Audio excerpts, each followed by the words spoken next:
Boa noite, pessoal. Meu nome é Murilo, eu vou estar fazendo aqui uma apresentação. Queria agradecer o convite do pessoal aqui e todo mundo que... bem melhor. Vamos lá. Queria agradecer todo mundo que está aqui hoje, queria agradecer o convite do pessoal para eu poder fazer essa palestra aqui. É um tema que eu considero bastante importante, a gente vai estar falando mais sobre preconceitos, sobre atitudes aqui bem no sentido de como a gente forma opiniões sobre coisas, sobre pessoas, sobre grupos e tudo mais.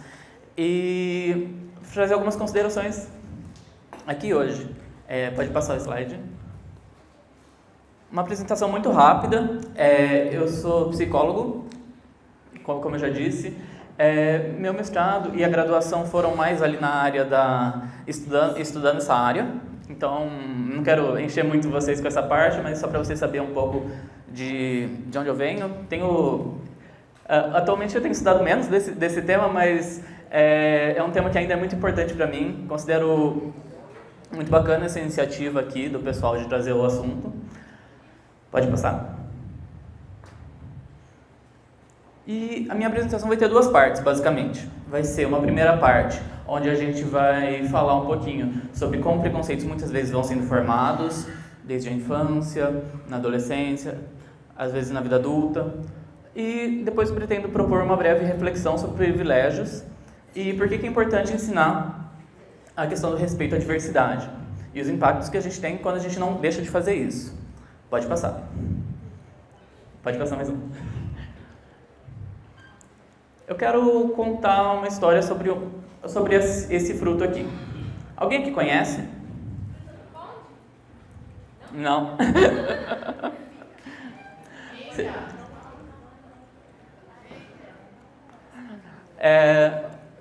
Isso aqui parece um limão, se a gente fica olhando, né?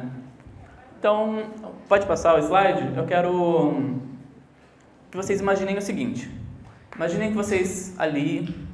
muito jovens, recebem uma informação de que tem uma árvore ali perto da casa de vocês. Vocês vão lá, passam e falam, nossa, parece um limão, que bacana. Massa, né? Vou ali, vou pegar o limão, talvez faça uma limonada depois. Legal. Só que você pensa, pode passar mais um. Só que um dia chega um tio para você. E ele fala, esse limão na verdade é meio nojento, talvez ele seja até meio perigoso. Será que de repente a sua opinião começa a mudar? Porque você começa a reparar, ele fala, parece um limão, mas ele é meio enrugado, ele tem várias coisinhas, talvez não seja bem o que eu estava pensando, né? Se eu tinha uma pessoa que está mais ou menos presente na sua vida, e você não tem outras referências dessa fruta, né? Pelo jeito ninguém aqui conseguiu identificar. Pode passar. E como você só conhece essa árvore, você não sabe bem se ele é de fato perigoso ou não. Mas talvez você se sinta mais inclinado ou inclinada a acreditar no que seu tio disse. E passa mais uma vez. Um dia, você e seu amigo estão voltando para casa. Seu amigo não tem muita certeza das coisas que ele vai te falar, mas ele fala, olha, realmente, o que seu tio falou parece fazer algum sentido. Ele não tem muita certeza, mas ele acha que um primo dele uma vez comeu uma fruta verde também e passou muito mal. Pode passar. E aí você ouviu duas pessoas falando sobre essa fruta. Será que de repente você passa a ter medo? Passa a evitar ela? Passa a ter uma opinião mais forte sobre ela? Inicialmente você pensava que era um limão, mas e agora? Pode passar. De novo. Bom, se você não vê esse limão em outros lugares, né, na televisão só aparece o limãozinho liso ali, aquele que tem na feira. E agora, né? Como é que fica a sua opinião? Pode passar. A falta de informações sobre o assunto, será que de alguma forma afeta a sua opinião sobre o limão? Será que você passa a evitar ele? E aí agora eu vou concluir a história, porque vocês devem estar pensando, por que o Murilo está falando de limão, né? Pode passar. O que tem em comum entre essa fruta difícil de identificar e um preconceito é um processo que a gente chama de categorização. É a nossa capacidade de organizar as coisas no mundo a partir de rótulos, a partir de caixinhas. Então, quando a gente olha para um cachorro bem pequenininho, um pincher ali, talvez mais raivoso, talvez um golden, a gente olha, eles são bem diferentes, mas a gente chama os dois de cachorros, né? Esse aqui é um cachorro, o outro é um cachorro, mas tem alguma coisa em comum. Eles têm 4 patas, têm focinho, e a gente consegue se organizar no mundo a partir da nossa capacidade de dar rótulos, de nomear. Pode passar. Mas é uma faca de 2 gumes, né? Porque a gente consegue, por exemplo, se a gente vê um cachorro de frente e um cachorro de lado, a gente não fala que são 2 cachorros. A gente fala, é o mesmo cachorro, só virei aqui um pouquinho e agora eu sei que é o mesmo cachorro. Então a gente consegue se organizar a partir da nossa capacidade de dar rótulos, de dar nome. Pode passar. E a gente consegue fazer muitas vezes generalizações que são mais equivocadas. E o processo de formação de preconceitos tem muito a ver com isso. Porque se a gente foi construindo uma imagem ali sobre aquele limão, que antes era só um limão, era uma referência a uma coisa que a gente já conhecia, talvez a gente pode começar a pensar, talvez isso aqui não seja um limão, talvez isso aqui seja algo esquisito, talvez isso aqui seja diferente. E a gente faz a mesma coisa quando a gente tenta se organizar a respeito de pessoas. E isso tem muito a ver, né? Quando a gente aprende sobre grupos de pessoas, sobre determinados trejeitos, sobre características, né? Então, a nossa capacidade de categorizar, de organizar, ela tem um papel muito central. Pode passar. E no final, vou contar para vocês, é um limão ou não? É um limão asiático, é um limão bem específico ali, chama Kafir. Eu quis pegar um que ninguém conhecesse, mas a ideia é que a gente consiga olhar, tem algumas... O processo tem mais a ver com como a gente se organiza no mundo, como a gente forma rótulos, como a gente cria categorias e como isso vai dando cena para outras coisas. Pode passar. O que eu vou estar falando hoje é um tema muito complexo, muito multifacetado, e seria uma ambição enorme eu querer esgotar esse tema. Então, a ideia é mais trazer algumas reflexões, algumas formas como preconceitos podem ser aprendidos desde a infância. Pode passar? São, por exemplo, palavras ofensivas. Às vezes a gente ouve um colega falando alguma coisa, às vezes a gente ouve um parente falando algo, e isso é dito com tanta naturalidade que a gente passa a achar que talvez seja normal falar isso, né? Esse é um dos mais óbvios. Olhares, expressões faciais, às vezes o distanciamento físico também vai contribuindo para isso. Comportamentos não verbais, né? Porque às vezes nem sempre é dito explicitamente, mas a gente vai formando ali avaliações a partir do que o contexto nos dá. Ações discriminatórias, constrangimentos e humilhações e regras, né? Por exemplo, homem não chora. Essa regra é interessante, né? Porque no contexto de onde eu estou falando, né, que é o contexto mais da clínica, a gente vê que os homens muitas vezes aprendem que chorar é algo delicado, assim, é algo que não é muito bacana de ser feito. Por quê? Porque se o homem está chorando, alguma coisa está muito errada, né? A gente acaba tendo um pouco essa impressão que é algo grave que aconteceu. Então, muitas vezes, eles demonstram raiva também. E às vezes eles têm dificuldade de identificar quando estão tristes e falam que estão com raiva.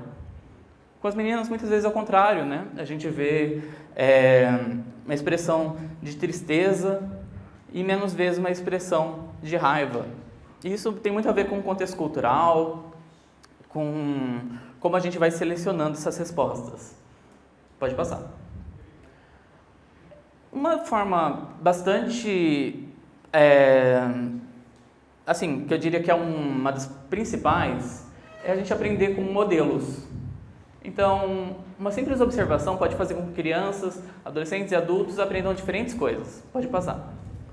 Por exemplo, se uma criança está em casa e ouve que seus pais fazem comentários preconceituosos sobre uma pessoa de algum gênero específico, uma raça específica, uma orientação sexual específica, será que ouvindo diferentes vezes isso de forma repetida. Será que a criança pode passar a desenvolver um viés implícito sobre esse grupo, né? Então, esse aqui é mais claro, esse aqui é até um pouco mais óbvio, mas é importante da gente mencionar. Pode passar. Aqui tem algumas figuras que talvez vocês reconheçam, né? Eu quis pegar algumas da Disney, o Ele das Meninas Superpoderosas. E o que tem em comum entre eles? Alguém aqui arrisca?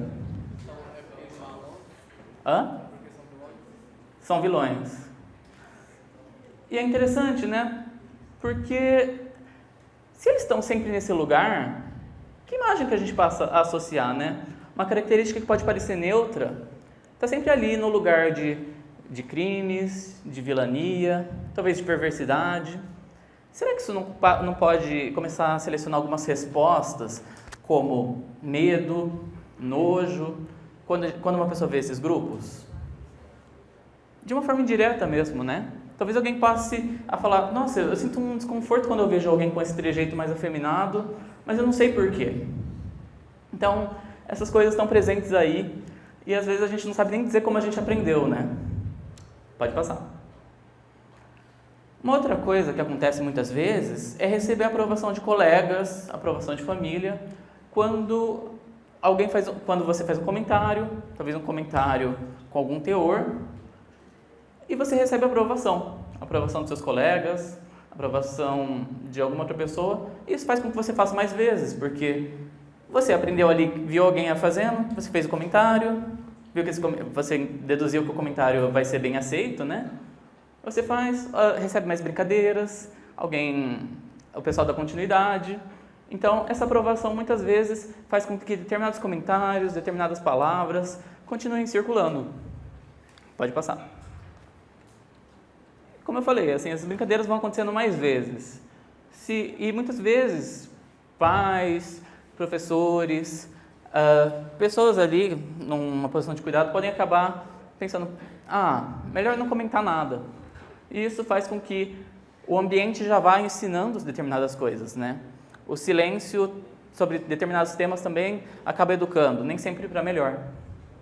Pode passar. E como eu falei, né, trazendo de novo aqui esses vilões, todas as histórias sobre esse grupo, muitas vezes têm finais tristes, estão ali no lugar de vilão. A gente tem ali o Código Reis, que na década de 30 foi algo que colocava, por exemplo, personagens LGBTQIA+, como personagens que não poderiam aparecer em tela de forma explícita. Mas se você colocasse ali num lugar como uma coisa indesejada, como um lugar de vilão, como uma coisa não tão positiva, poderia aparecer. E com isso a gente tem até hoje a representação dos vilões da Disney, né? Não sei se todo mundo sabe, a Úrsula, da Pequena Sereia, ela é baseada na representação da Divine, que é uma drag queen muito famosa. Enfim, né? A gente pode ver que a gente vai aprendendo a formar determinadas relações. Quando a gente não vê representações positivas, isso tem um impacto, né? Então, isso é algo importante da gente estar sempre falando. Pode passar. E, de novo, né? Que os meninos podem chorar e que chorar faz parte da gama de emoções humana. Assim, é estranho imaginar que uma pessoa passe uma vida inteira sem conseguir chorar. Então, esse é um exemplo mais claro, assim, mas que a gente vai aprendendo e muitas vezes a gente acaba... Isso está tão naturalizado, tão enraizado, que às vezes a gente tem dificuldade de questionar. Pode passar. De novo. E às vezes a gente aprende coisas de forma muito indireta também, né? Aqui, vamos pensar um triângulo. A gente aprendeu que o super-homem é um herói. Pode passar? Várias vezes, pode passar. A gente aprendeu que o super-homem que o super-homem é um herói. Mas o super-homem também é branco, né? Pelo contexto e só de olhar a gente já sabe. Quantos super-heróis negros, por exemplo, a gente acaba vendo? Bem menos. Tem o Pantera Negra, alguém falou? Por conta da militância e de abrir a boca. Porque, na verdade, se você olhar os filmes de Hollywood, é sempre assim, ó, quem vai morrer no filme? O herói é o branco, de olho azul, de cabelo florido. Vai morrer quem? O hispânico, vai morrer o negro e vão morrer as mulheres. É muito verdade. Outra coisa, outro detalhe. As mulheres muito arrumadas, muito poderosas, são más. Então, é aquela coisa de querer jogar a mulher naquele papel de a coitadinha. Quem não se arruma, está lá, ó, limpando, espanando as coisas, é que é a boa. É uma maneira de tirar o empoderamento feminino. Perfeito. Agora, por exemplo, a bruxa da Branca de Neve. Como que é a bruxa da Branca de Neve? Maravilhosa, toda maquiada, arrumada. Ela olha, quando fala que ela não está bonita, é que se dá o problema, não é? Se dá o conflito da história. Na verdade, é uma maneira de solapar nossa existência, de abafar a gente. Não deixem, meninas, não deixem abafar vocês. Ótimo. Até no filme.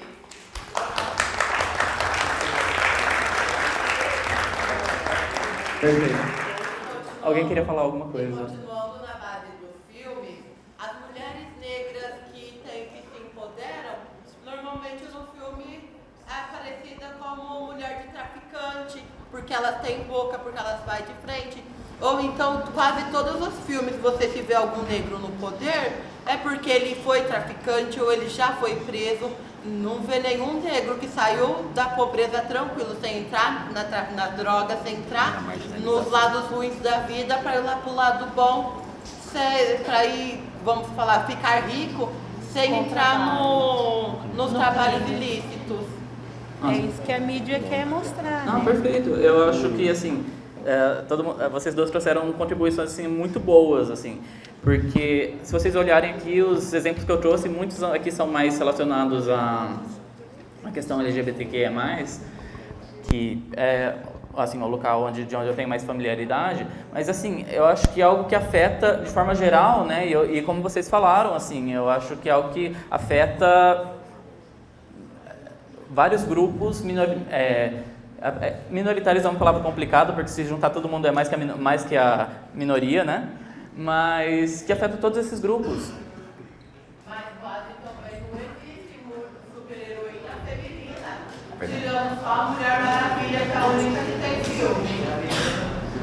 Mas para isso não tem quase nenhum filme feminino com a mulher como heroína. Verdade. Gente, pode passar só para eu concluir aqui. O que ficou subentendido, né? Eu deixei a linha azul. Se a gente olhar aqui, como o pessoal colocou bem ali, né? Vamos só pegar o exemplo do super-homem ali. Ele sempre a maior parte dos super-heróis é branco. A gente entende que o super-homem é um herói. Fica mais propenso da gente pensar que os heróis geralmente são brancos, ou que brancos são heróis. E se a gente não tem tantas outras representações diferentes, positivas, isso fica muito mais difícil da gente relacionar, pensar, principalmente quando a gente está relacionando essas coisas pela primeira vez, quando a gente é menor, quando a gente é criança, né? Então, esse contexto realmente é um contexto que a gente ainda tem muito a avançar. Pode passar. Quis trazer um outro exemplo, né? Com relação à população LGBTQIA+. Frequentemente a gente ouve comentários associando pessoas dessa sigla à promiscuidade, por exemplo. E promiscuidade na nossa cultura é visto como algo sujo, é visto como algo nojento. Fechando um triângulo, o que vocês acham que uma pessoa pode passar a pensar, mais provavelmente? Alguém arrisca? Quero voluntários. Quer voluntário? Comentar? Normalmente quando fala aí, como você pode derivar diretamente para o contexto. Normalmente é isso. Ele tira a gente como sujas, como inúteis, como prostitutas. Só tiram a gente como isso. Mas quando que a gente começa a ter que, né? Há pouco tempo você escuta falar sobre Erika Hilton. Quem que é uma delas?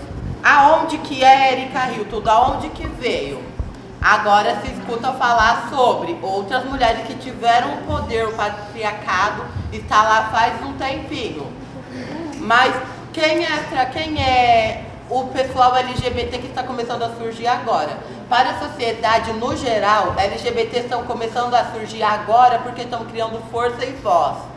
E estão criando grupos e se juntando cada vez mais, mesmo com as nossas diferenças. Perfeito. Gente, vou só dar segmento aqui. Pode passar, mais um. Então assim, gente, só para fechar essa primeira parte, a nossa capacidade de se organizar no mundo, ela permite que a gente crie rótulos, mas os rótulos muitas vezes são enganosos, eles podem fazer com que a gente relacione coisas de forma muito equivocada. Se a gente não tem uma representação positiva, se a gente vê, por exemplo, eu peguei o exemplo do limão ali, que é totalmente abstrato, né? Mas, por exemplo, se a gente vê um limão diferente, a gente passa a não saber como lidar diante dele, né? Quando a gente vê pessoas diferentes do que a gente está acostumado, fica muito mais difícil.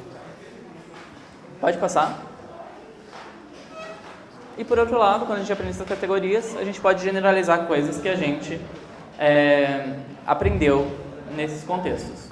Pode passar mais uma vez? Então, são de várias formas, né? A gente aprende eles de forma que eles são reforçados, a gente aprende eles vendo olhares de desaprovação, a gente aprende eles com falta de representações positivas, com comentários, piadas. E tem muitas outras questões estruturais, né? Aqui eu falei mais de como a gente vai assimilando, mas eu quis trazer aqui algumas das formas. Pode passar? Só para fechar, eu quero trazer aqui uma segunda parte que tem muito a ver com privilégios, né? Como que a gente muitas vezes fala de um determinado lugar sem perceber. Então, eu quero propor aqui uma dinâmica da gente fazer como se fosse algo mais tipo um jogo, todo mundo começar com 0 pontos e vocês irem fazendo uma conta na cabeça de vocês à medida que eu for passando as instruções. Eu quero que... eu não estou nem tão interessado no resultado que vai dar no final, mas eu quero que vocês percebam como vocês vão se sentindo, o que vocês vão assimilando à medida que vocês vão relacionando. Pode passar? Então, todo mundo começando com 0 pontos. O primeiro é, se você pode viajar sem sentir medo de assédio ou violência sexual, some 1 ponto. Então, se você pode, agora você está com 1. Se não, é 0. Pode passar? Se você tem um plano de saúde particular, some 1 ponto. Todo mundo? Próximo. Se você demonstra afeto por companheiro ou companheira em público, sem sentir medo de ridicularização ou violência, some 1 ponto. Se as pessoas que te criaram tiveram que trabalhar à noite ou nos finais de semana, ou em 2 empregos para sustentar a família, subtrai 1 ponto.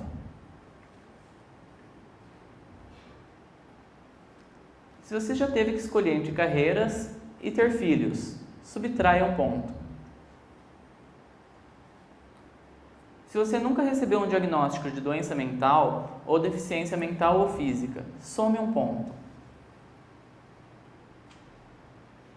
Se você já enfrentou preocupações envolvendo falta de moradia ou insegurança habitacional, subtrai 1 ponto. Se você veio de um ambiente familiar que te apoiava em seus projetos e ambições, some 1 ponto. Se você já enfrentou dificuldades para se deslocar devido à falta de infraestrutura, some 1 ponto. Perdão. Subtrai, gente. Desculpa. Se o bairro onde mora ou cresceu tinha alta incidência de crime ou tráfico de drogas, ou foi invadido ou ocupado pelo poder público, subtrai 1 ponto. Se você já teve que mudar seu sotaque ou seu modo de falar para ter mais credibilidade, subtrai 1 ponto.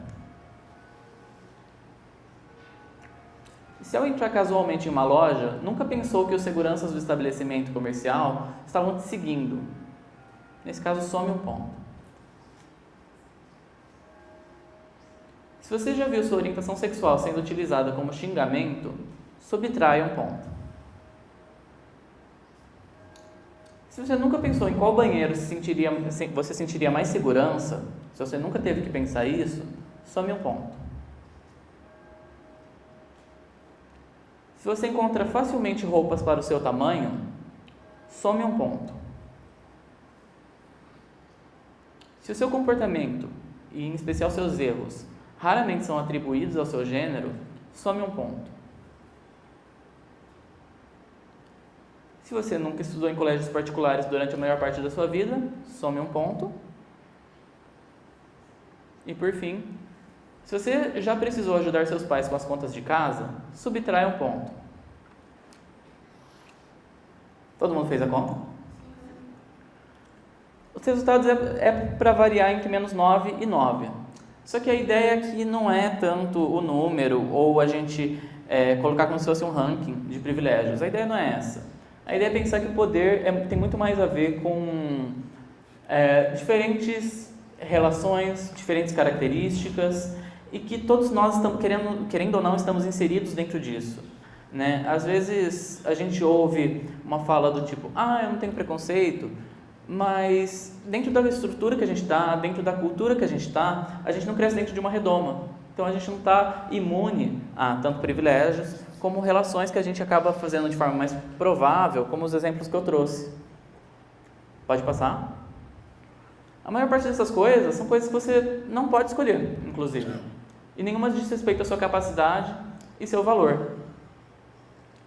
Então, aqui eu vou querer ouvir a opinião de vocês, mas para fechar essas duas partes, primeiro que atitudes, avaliações sobre pessoas, grupos, são formados de muitas formas.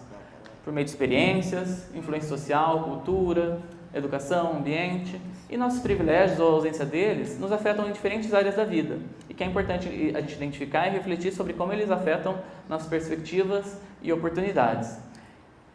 Antes de fechar, eu queria perguntar se alguém quer comentar alguma reflexão, alguma coisa que pensou enquanto fazia ali a soma ou subtração dos pontos.